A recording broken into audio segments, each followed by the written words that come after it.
On today's show, Got him? Yep, I got the him. Freshwater Fishing Hall of Fame releases this year's inductee list. We noticed a familiar name and face. Today, we remember the guide nicknamed Mac. And do you own a trail camera? If not, you might be missing out on the critters in the backyard. Just look. And we help you make sure your aim is right on target.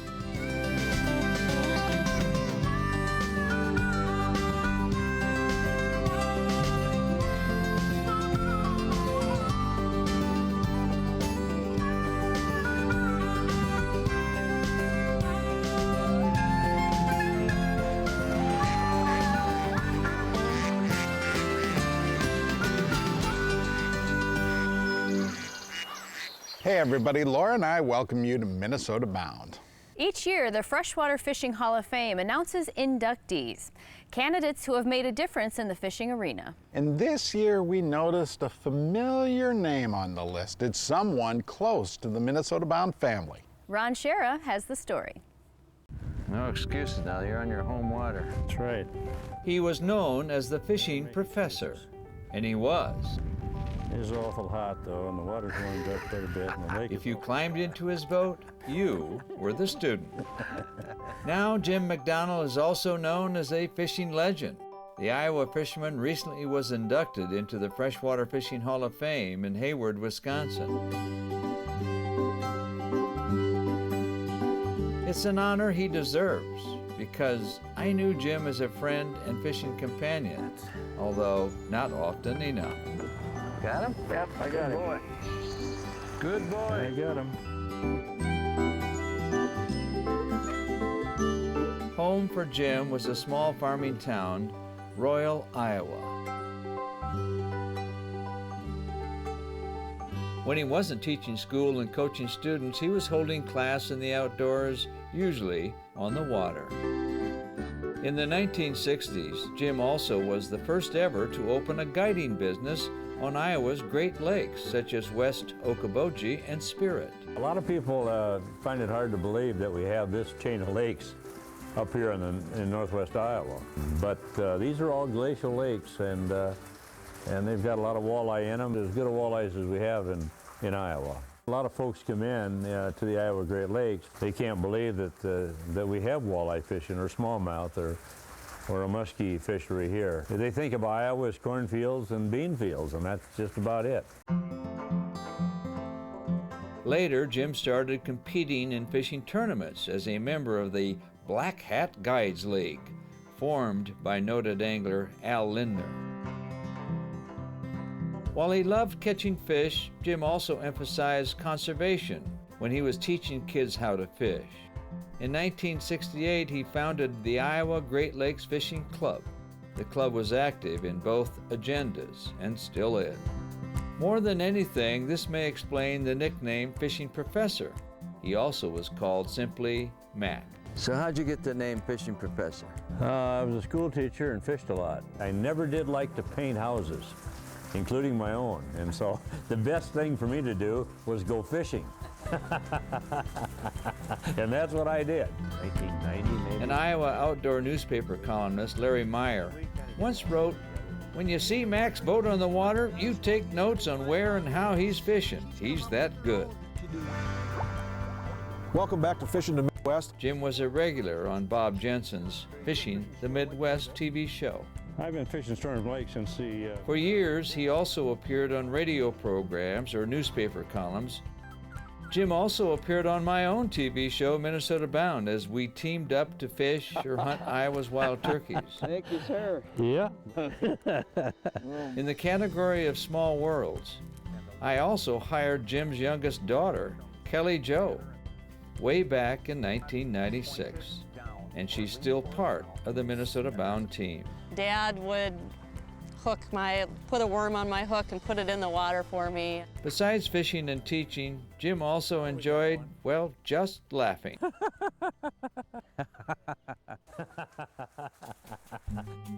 When you heard it, you knew who was laughing. This was kind of a 70th birthday, and I figured I'm good for 30 more. Sadly, the Laugh, the fisherman, the teacher, made his last cast on January 27, 2012. Jim died suddenly of an aneurysm at the age of 74. Like a good professor, he left us with his favorite saying, "Enjoy every sunrise, keep a tight line, and may your aim be straight." Not a bad Iowa sunset, Jim. It's advice straight from the man who lived it.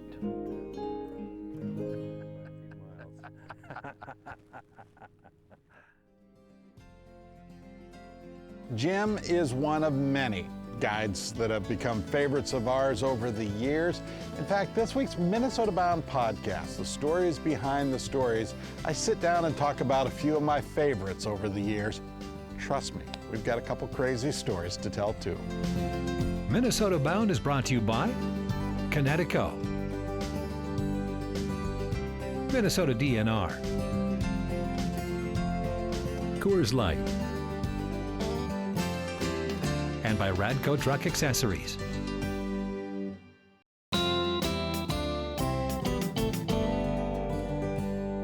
Up next, Ron Shera takes a peek through the lens of those little boxes people like to hang from trees and fence posts. It's a look into the world of trail cams. Mother Nature. She puts on a show 24 hours a day, 7 days a week, if we're lucky enough to catch it. As luck would have it, technology has made this pretty simple. Enter the Critter Cam, a camera that allows us to snoop on Mother Nature. Nature peepers can thank National Geographic photographer George Seurat for inventing the first trail camera way back in the 1880s. Technology has come a long way since then, of course. Now, everyday trail cameras that consumers use are put up on their property. Many put up trail cams to get a glimpse of the critters we're sharing our living spaces with. You'll be surprised at how many critters are right in your backyard. Others use the trail cams for security purposes or scouting hunting areas. To say these cameras are popular is an understatement. Who knew snooping in Mother Nature's business could be so much fun? The catch is, Mother Nature isn't always predictable. We learned this with our own Minnesota-bound Eagle Cam in 2012. One of the eaglets, named Harmon, became stuck in the nest when it was a little over 3 weeks old. The dilemma? To let nature take its course or step in and try to help. The risk of stepping in was that the parents might abandon the nest and all the eaglets. In this instance, it was a happy ending for Harmon and the other little eagles. The saying goes, in nature nothing is perfect and everything is perfect. It's something to remember as we watch Mother Nature's story. And maybe, if you're lucky, your trail camera will get a glimpse of something unexpected. No, not Bigfoot. But if you see Bigfoot, don't say anything. Those trail cameras are pretty wild, aren't they? I love watching what our wild creatures do when they don't think we're watching. Well, if you want more trail cam action, you can head to YouTube. All of our current Minnesota Bound episodes are there. All right, let's try one more. Straight ahead, we help you get started shooting a bow and an arrow. Closed captioning brought to you by Alumacraft Boats.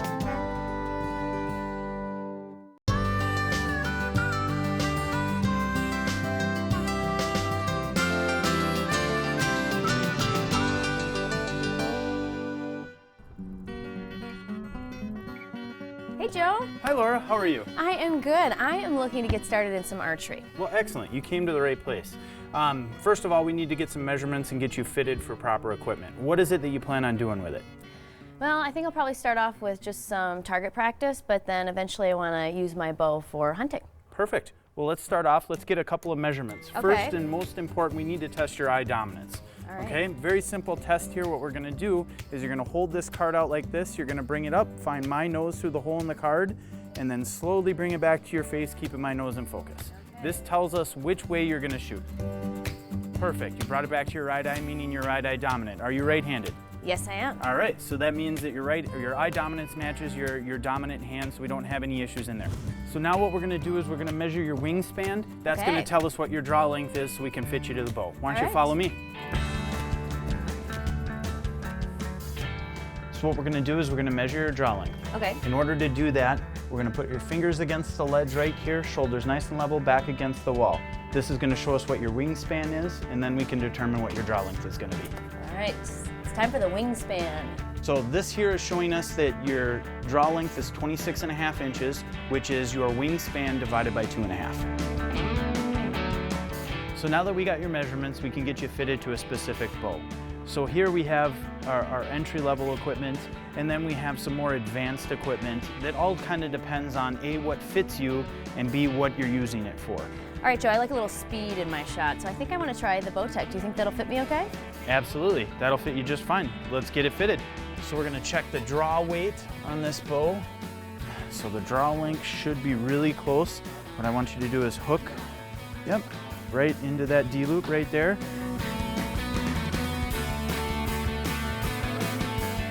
Can you see these pins right here through the peep clearly? Yep. Yes, I can. Perfect. We want bullseyes. This is like a little crab claw. That is a release, not a crab claw. You sure? Looks kind of like a crab claw to me.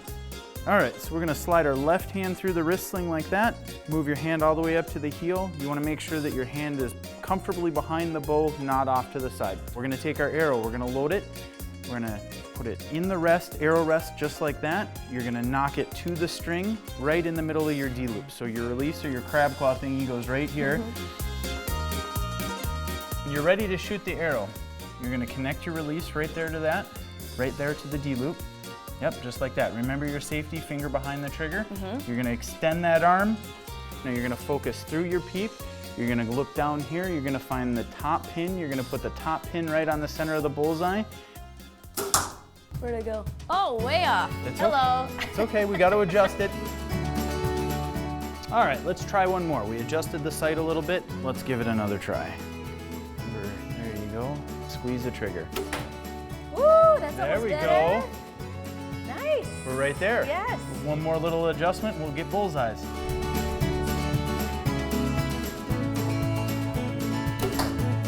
Woo. Bullseye. Oh, did I get it? Yes, bullseye. Excellent. Yes.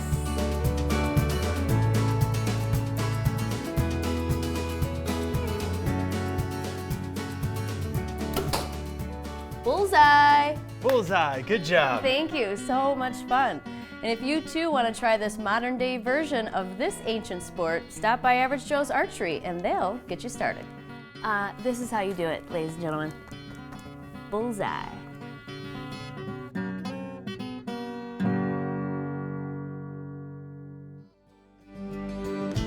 Up next, a Minnesota-bound classic in honor of those who fish to raise money for St. Jude's Children's Hospital.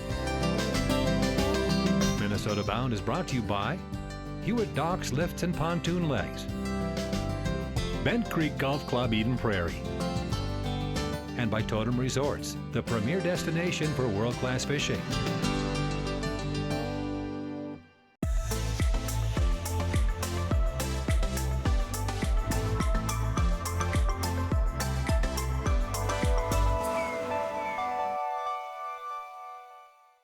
It's time to go back to the year 2006. Back to the days when I used to fish in a fundraiser for St. Jude's Children's Hospital, something called Hooked on a Cure. In Colorado, you were lucky enough to meet a young angler at the event by the name of Mike Farah.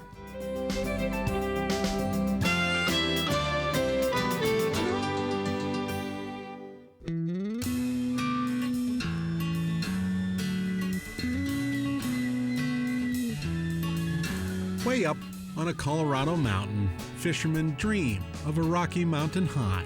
Probably gonna try a little dry dropper. 21-year-old Mike Farah's come all the way from West Virginia. Michael's done nothing but talk about this for the last 6 months. We're going to have plenty of arsenal for you, okay? All right.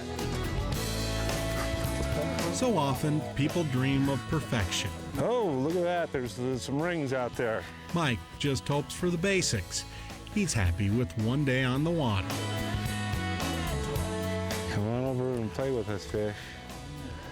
Over and play. Guide Kevin Wilgen volunteered to teach Mike all about Colorado fly fishing. Hope set. Oh! That wasn't too hard, was it? All the while, Mike's dad just sits in silence. He watches. He loves watching. Sam Farah has good reason to want to watch his son. See, Mike traveled the longest and toughest of journeys just to find this fishing hole. We're very, very fortunate to be able to be here and be a part of this. Yeah, we've been through a lot. We have been through a lot. It all started a few years back. I was 17 years old. Mike, a promising young baseball player, took a jolt from a baseball to his leg. And noticed that there was a knot when I was in the shower. Noticed there was a knot right below my knee. Went to the doctor, and he said he'd seen it 1,000 times, and there was no need for any biopsies or anything like that. Just give it some time and it'll go away. 12 months later, the knot had not disappeared. Instead, it had grown. About the size of a tennis ball. Surgery turned up news no one expected. Doctors call it osteosarcoma, aggressive bone cancer. Mike's treatment started immediately. I lost my hair, and I was sick at first. I can't tell you the amount of times that I asked God to take it out of his body, put it in mine, and I'd be more than happy to carry that for him. Through 2 years in and out of hospitals, Mike and his dad always held close a dream. That they might one day again share their hobby, fishing. There were days when I wondered if we'd ever see a trout stream together again. That's when magic happened. There's one working that grass right there. April Conrad fly fishes. She also puts on an annual fishing event called Hooked on a Cure. People get together in Colorado to raise money for St. Jude Children's Hospital. St. Jude, the very place that helped treat Mike's cancer. The folks at Hooked on a Cure heard about Mike and his dad, so they offered the Farahs a wish come true. Oh, I was shocked. It was amazing whenever April told me that. You know, my jaw hit the floor. A trip to Colorado to fish together. So now he and his dad are here, and I mean, this place it's unbelievable. And they're experiencing it together. It's great. There you go. You got him. Nice on the grasshopper. Wow. Yeah. Wow. Look at that. Oh, I think this is going to be a pig. Great. Look at that thing fight. Woo. Yeah. There you go. Nice job. Very well landed. Some girth on her. Yeah, she's a nice fish. Point him, and there he goes. That's the best part. All this, and Dad just watches. No urge to fish. Call Sam content. Be glad for every day that you have with your child, because it is the greatest gift you can have. You see, doctors don't know if Mike's cancer might come back. A CAT scan every 90 days gives an answer. Mike lives with the unknown. That's a scary way to live your life 3 months at a time. Oh, there you go. You got him. Nice. Maybe that's why on this day, on this water, Mike smiles. That's great. Colorado's rainbows cooperate, and Mike finds himself overcome by a Rocky Mountain high. Yeah, he's in the net. Oh, wow. Boy, these fish are amazing. What it teaches everybody else who comes in contact with people like Mike, just this outlook and this great personality and this zest for life is, you know, all of us would probably do better to live more in the moment. This place is amazing. Every day is a bonus now. You know, that's the way we look at it. So if we can spend a few of them fishing, that's better yet.